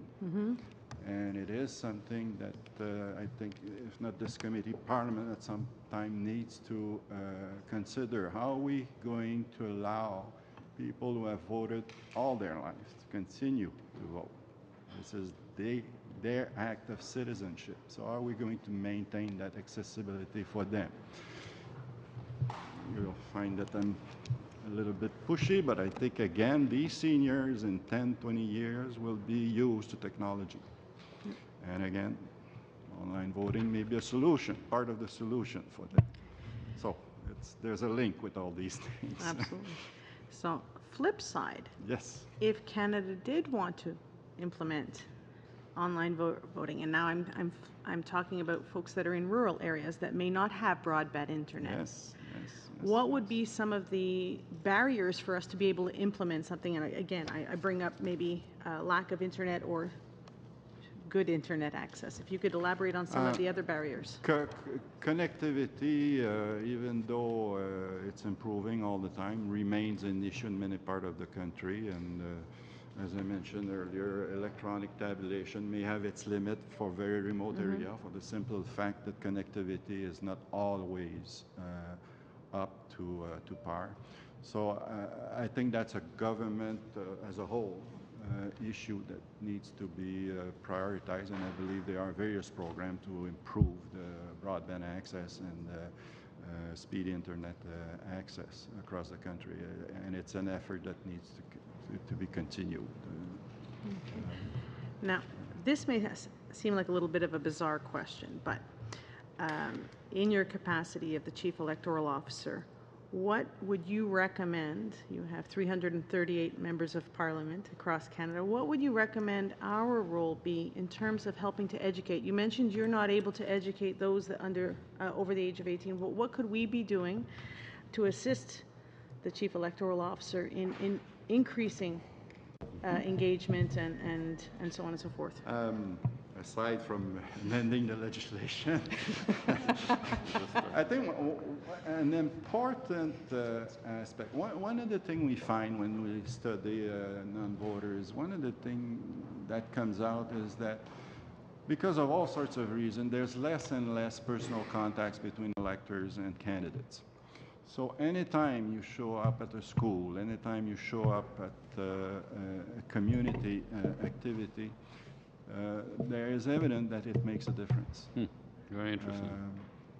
And I'd be happy to share that with you. But it does make a difference in terms of engaging young people, particularly. Well, that's very encouraging for all of us, because we do a lot of that, and we always want to do more. Monsieur Deltel. Thank you, Mr. Chair. Mr. Méran, I would like to talk about riding boundaries. You're an expert on the matter, and I know that this is a very sensitive subject. I want to be very clear. It is not just because we MPs have certain positive preconceptions about the mathematical process we do not want to change. We are merely attached to our constituents. It was the case when I was a provincial MP in 2012. In 2012, I lost some of my riding. I lost Valcartier, for example, and I was very sad, because there was an Anglophone community that I loved, and I was trying to represent them as best I could. It's not just a mathematical question, therefore. And that is why that when we're talking about electoral boundaries, We shouldn't be talking about political maneuvers. We need to respect the social demographic integrity of our riding. Now, if the government seeks to change our voting system without a referendum in order to reach proportional representation or mixed member proportional system, just to name a few, this would necessarily lead us to changing our electoral boundaries. This leads you to a situation that you no doubt know very well. What happened in 2004 in the Acadie-Bathurst riding? The chief electoral officer at the time had redrawn boundaries that were contested. And I'm not talking about partisanship here, because not only the MP railed against this, the people and the Chamber of Commerce also argued against this, and it went to court, and courts decided that it should not be changed. If changing our voting system will lead to different electoral boundaries, are you ready to be confronted by court decisions that could lead to even more delays if we choose to change our voting system?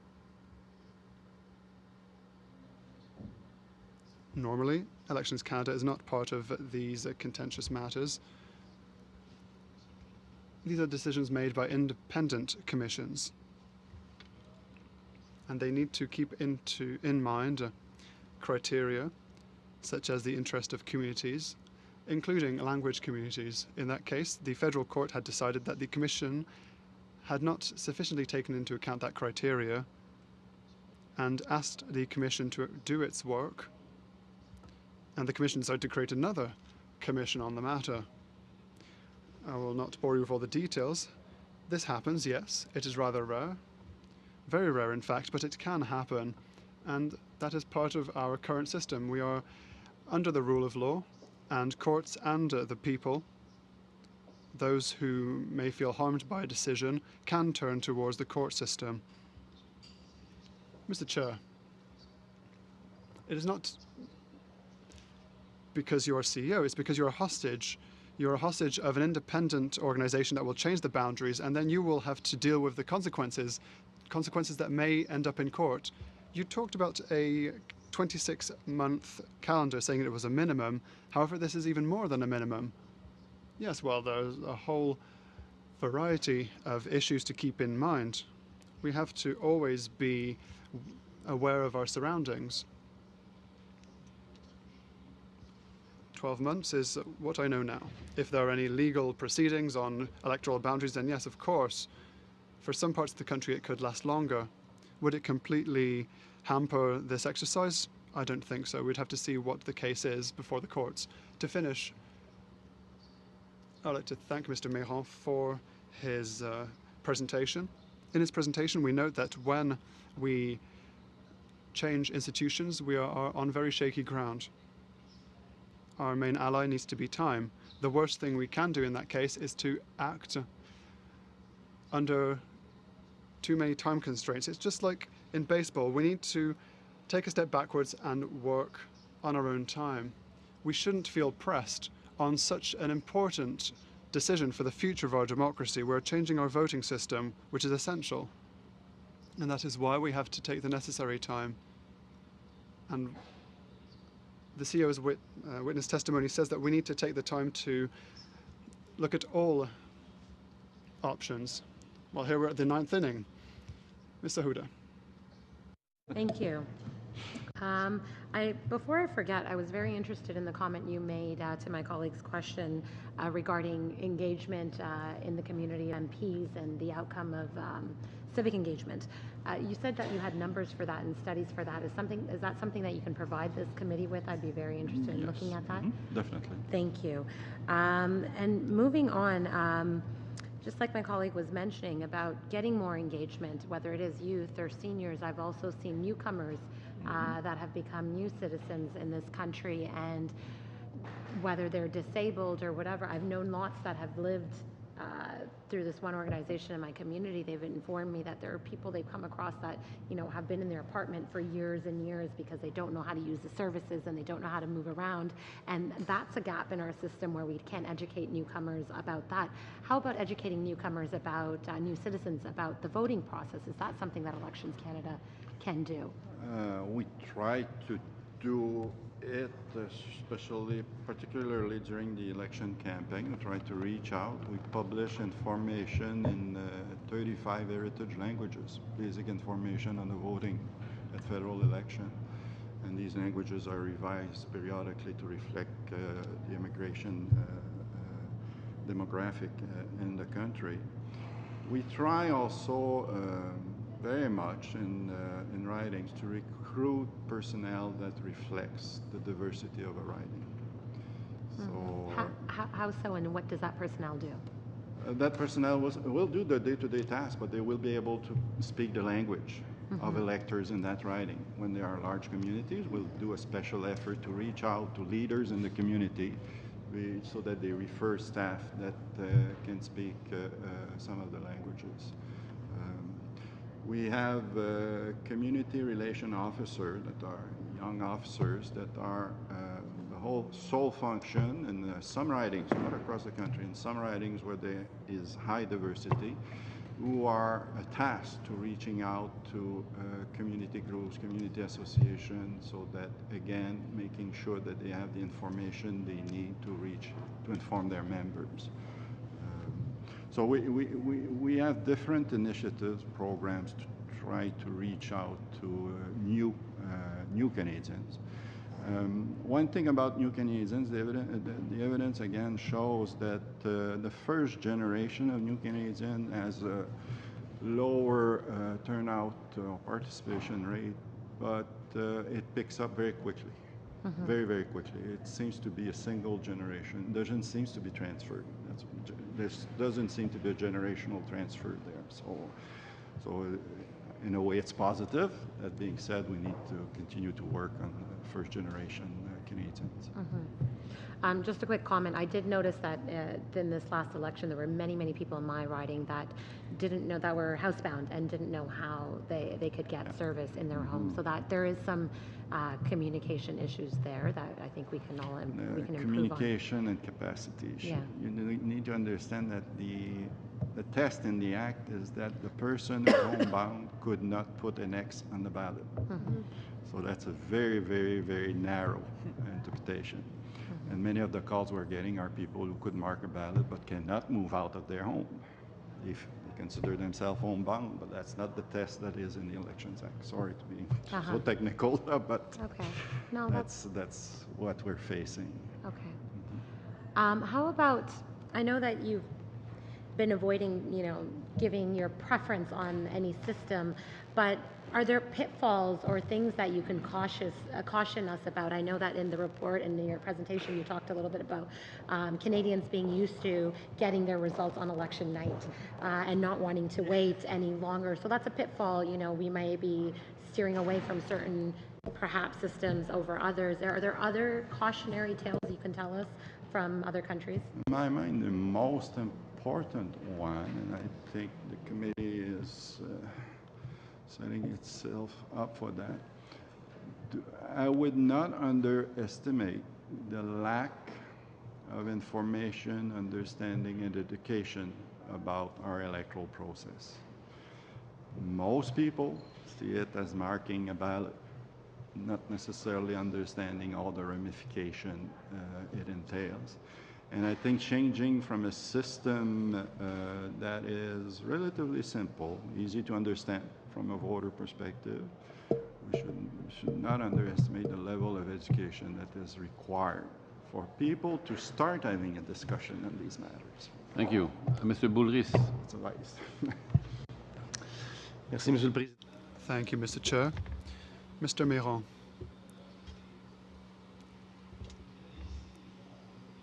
Inciting people to vote, increasing voter turnout, is it, for your organization, an important principle that is part of your mission? It has been clearly laid out that it wasn't Elections Canada's role to do so. In the NDP, we believe that there needs to be a higher level of voter turnout for the good of everyone. And for the analysts, our Liberal colleagues say that they want to engage Canadians and engage young people to increase voter turnout. On average, proportional voting has a voter turnout that is 7% higher than other ways of voting. I won't ask you to comment on that, of course, Mr. Méran. In 1979, the Pépin-Roberts Commission wanted a mixed proportional representation system similar to that of Germany. In 2004, the Canadian Rights Commission stated that we could have a mixed proportional system based on the Scottish model, where 2/3 of MPs would be elected as they are now with a first-past-the-post system, and the last third would be appointed with a list. This could work at the regional or provincial level. If it's at the regional level, we could imagine that in urban areas there could be a merger of certain ridings to have this level of proportionality. In rural areas, where there are less populated areas, we of course agree that there will not be a merger of the Northwest Territories and Yukon for this kind of system. Would this be possible on an administrative basis? Would it be possible to have merged ridings in urban ridings, and that there could still be single ridings on very large land masses? Some witnesses would be better placed to give you more information on the matter. At the end of the day, given the diversity of our country and how vast it is, I think that we'll have to find a truly Canadian solution. A Canadian solution to the issues that you wish to see resolved. It is very difficult to compare Scotland with Canada, for example, because we are a whole continent to ourselves. In your deliberations, you will clearly have to bring up very Canadian solutions, and some work has already been done on that front. Some witnesses, no doubt, will be able to give you more information, including this afternoon. As Democrats, we believe that Parliament should represent all opinions. We should also represent society in and of itself, and that is where there is a current issue. Only 13% of MPs come from visible minorities. That is about half of such minorities in Canada. In our Parliament, only 26% of MPs are women. Canada is 49th, behind Tunisia, South Sudan and Kazakhstan. This does not make us very proud. Do you not believe that the way we elect our MPs creates a system where it's difficult to have a proportional or realistic representation of visible minorities or women? Perhaps that this contributes. There may be other factors with regards to how parties operate, how candidates are nominated. Measures could also be undertaken, financial measures, for example, to help with childcare costs, for example, during an election campaign. There are a whole array of measures that could influence diversity and participation. Thank you. 10 seconds for a comment, if you will. An election system where there would be lists could have rules whereby parties would need to have at least 50% of women. Mr. Richards. Thank you. I'm going to just return to the topic I was on earlier, and I think others have been on, but I just want to make sure I'm completely clear. So I'm going to just sort of return there, and I just ask your indulgence if you feel it's being repetitive. But you sort of had indicated, like, when we talked about the topic of the scenarios where there, where the committee or the decision is that we're going to want to see a referendum conducted, but also a significant change to the system and those timelines. And I'm thinking that what I was hearing from you, I think was in response to Mr. Christopherson's question, was that if you received some kind of an indication, prior to the end of this year, I guess, basically, that you could kind of start to prepare for referendum. I'm just trying to get a sense, like, I think what you were saying there was that if you had an indication in the committee report that comes out by December, that would give you some kind of indication that you would be able to start to prepare for a referendum, and that would give you enough time. Was that what I heard, or am I being what I was trying to convey that? is that as this whole process evolves, there will be, I expect, hope, more clarity.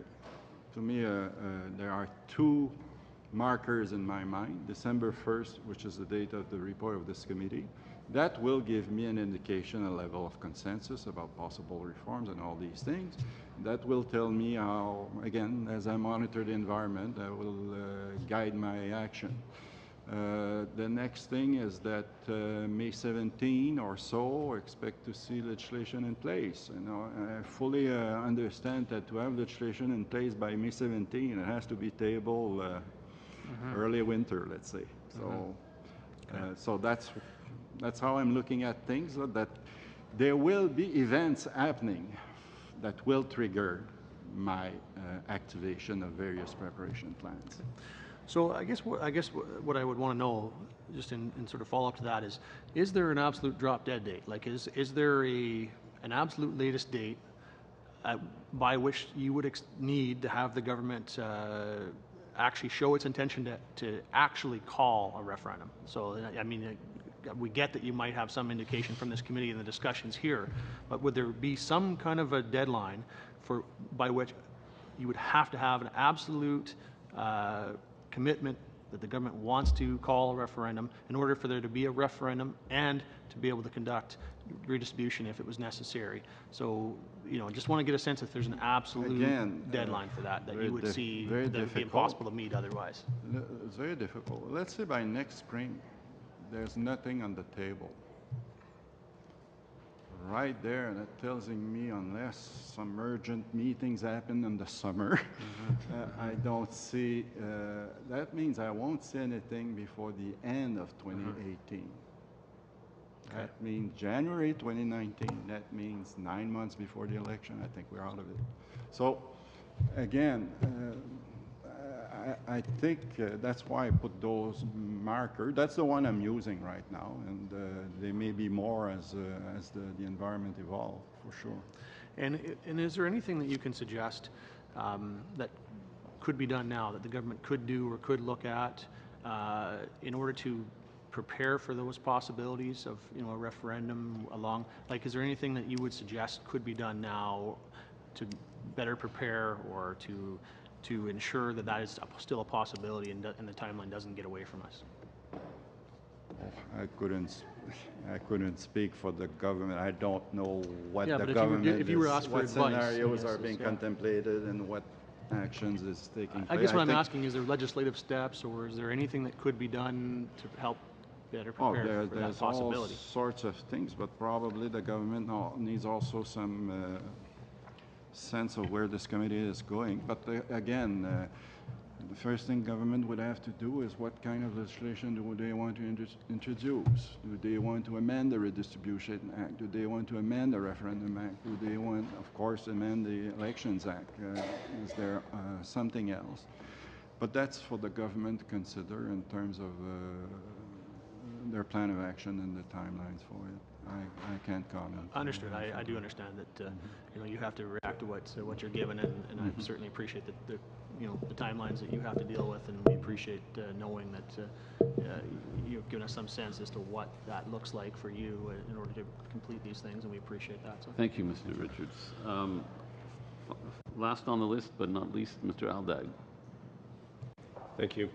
I was going to get into the weeds a little bit, but since I'm last on the list, I'm going to give you a chance for some final thoughts on 4 areas that I've done here. So the first one is simply, as we move forward on looking at electoral reform, what would you say is the top challenge of our current system that we need to be aware of? And some of these you may have already covered, but I just give it a chance for you to wrap up. So top challenge of our current system is the first one. Oh, right. Okay. Okay. I was waiting for the other challenges. Those will come. Listen, if you look at, I did a presentation to PROC some time ago looking at various social trends that are happening. One of them is that the changing demographic of our population, the increased saviness of Canadians with technologies, are all factors that point out that, at least as an administrator, Elections Canada needs to get a little bit more nimble, flexible, and need to be empowered by legislation to adapt its services to the circumstances of electors.